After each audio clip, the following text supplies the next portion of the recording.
დაუწყვეტის შემდეგ სპორტი მოამბეში სამთო სათხილამურო ტურნირი ბაკურიანში შეჯიბრის სლალომსა და გიგანტურ სლალომში გაიმართა. ვაჟებში გამარჯვება ნოდარ ყოზანაშვილმა, გოგონებში კი ნინო უტანიძემ მოიპოვა. ტურნირის მეორე ეტაპი 16-17 იანვარს ბაკურიანში და პისტოლის საერთაშორისო დღეს გაიმართება. საქართველოს თასის გათამაშებაში სულ 3 ასაკობრივი ჯგუფი მიიღებს მონაწილეობას. შეჯიბრი 5 ეტაპად ჩატარდება.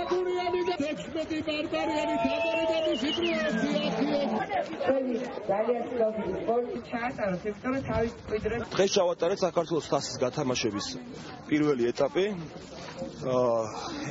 თასი გათამაშდება 5 ეტაპად. გუშინ იყო პირველი შეჯიბრება გიგანტურ სლალომში, დღეს ჩავატარეთ სლალომში შეჯიბრება. გუშინაც დღესაც წარმატებულად დამთავრდა.